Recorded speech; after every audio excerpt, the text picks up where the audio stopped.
Hi hello నమస్తే అండి. మనకి రాగి పౌడర్‌తో రాగి పాన్ దోస అయితే ఇట్టే తయారైపోతుందండి. ఇది చిన్నపిల్లలకి చాలా మంచిదండి. నేను చూపించాను కదండీ రాగి పౌడర్. ఇది మనకి స్ప్రౌటెడ్ రాగి పౌడర్ అండి. రాగుల్ని నానబెట్టి వాటిని గుడ్డతో కట్టాక మొలకలు వచ్చాక వాటిని ఎండబెట్టి పొడి చేసుకుంటారండి. ఇది మనం అంత ప్రాసెస్ చేసుకోలేము కాబట్టి మనం బయట నుంచి రాగి పౌడర్ అయితే తెచ్చుకోవచ్చు. నేను ఆర్గానిక్ స్టోర్‌లో తీసుకొచ్చానండి.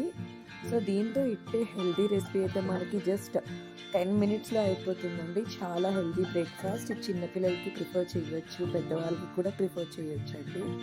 చాలా టేస్టీ స్నాక్ అండి. మనకి ప్యాన్ కేక్‌లా అండి. మనకి ప్యాన్ కేక్ అనేసరికి మనం అందులో బెల్లం వేస్తాము. బట్ దీంట్లో ఏంటంటే మనం బెల్లం అయితే వేయమండి. 1 ఇయర్ బిలో బేబీ కాబట్టి నేను ముందుగా 1 స్పూన్ స్ప్రౌటెడ్ రాగి పౌడర్ అయితే వేసుకున్నాను. 1 కప్ అండి. సో 1 కప్ వేసుకున్నాను. ఇది చిన్నపిల్లలు బోన్‌కి స్ట్రెంగ్త్ ఇస్తుందండి. అదే కాకుండా ప్రోటీన్ ఎక్కువ ఉంటుంది కాబట్టి చిన్నపిల్లలు ఊరికే ఆడుతూ ఆకలి ఇరిటేట్ ఫీలింగ్ వస్తుంది కదా, వాళ్ళకి కడుపు నిండుగా ఉంటుంది. వాళ్ళకి చేరాల్సిన ప్రోటీన్ అంతా వెళ్తుందండి. చూడండి 1 కప్ అయితే నేను చూసారు కదండి. 1 కప్ అయితే నేను రైస్ ఫ్లోర్ వేసుకుంటున్నానండి. నేను రైస్ ఫ్లోర్ అయితే మిల్‌లో ఆడించేసానండి. సో దట్ ఏంటంటే పౌడర్ ఉంటుంది. మిక్సీలో ఆడిన దానికన్నా మిల్‌లో ఆడిస్తే బాగుంటుందండి.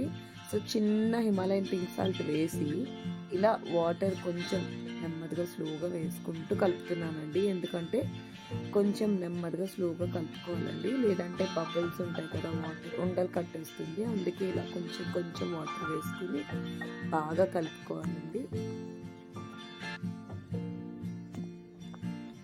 బాగా మిక్స్ చేసుకోవాలండి.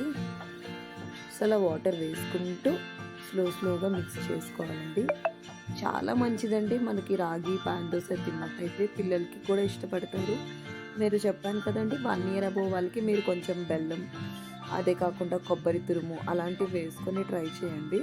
సో అలా వేసి ట్రై చేసినట్టయితే ఖచ్చితంగా మీకు ఇది చాలా టేస్టీగా ఉంటుంది. ఇప్పుడు ఈ 1 ఇయర్ బిలో బేబీస్కి ఏంటంటే వాళ్ళకి ఎక్కువ షుగర్ కంటెంట్ ఉండకూడదు కాబట్టి నేనైతే జస్ట్ చిన్నది చాలా చిక్కడు హిమాలయన్ పింక్ సాల్ట్ వేసుకున్నానండి. సో చూసారు కదా, ఇలా బాగా ఉండలు లేకుండా నీట్గా కలిపేసుకోవాలి. ఫైనల్లీ 10 మినిట్స్ నేను దాన్ని పక్కన ఉంచేసానండి.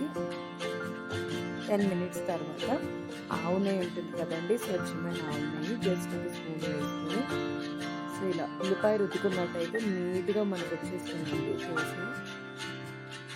సో అందుకు నేను స్ప్రెడ్ అవ్వడం కోసం నీట్గా వేసుకున్నాను. చూడండి 10 మినిట్స్ వదిలేసాక ఫైనల్లీ బ్యాటర్ ఇలా వచ్చేసింది.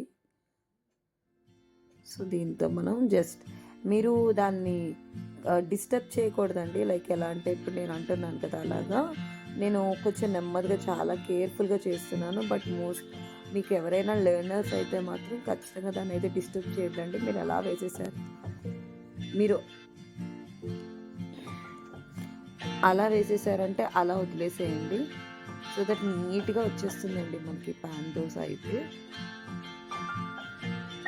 సో కొంచెం వేసుకుంటున్నాను, ఎందుకంటే రిటర్న్ తిప్పేటప్పుడు కూడా ఇంకా మరి వేయమండి. చూడండి చాలా కేర్ఫుల్గా తిప్పాను.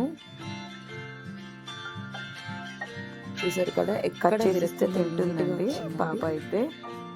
సో మీరు కూడా ట్రై చేయండి. సో పెద్దవాళ్ళకి కూడా మీరు ఎలా వచ్చిన ఖచ్చితంగా ఐటమ్స్ చెప్పండి, కామెంట్ సెక్షన్లో కామెంట్ చేయండి. మీరు ట్రై చేయండి. నా ఛానల్ని సబ్స్క్రైబ్ చేయండి. కొత్తగా చూసిన వాళ్ళైతే చెప్పండి, కామెంట్ సెక్షన్లో కామెంట్ చేయండి. మీరు ట్రై చేసి ఎలా వచ్చిందో కామెంట్ చేయండి. నా ఛానల్ని సబ్స్క్రైబ్ చేయండి. కొత్తగా చూసిన వాళ్ళైతే ఇలాంటి వీడియో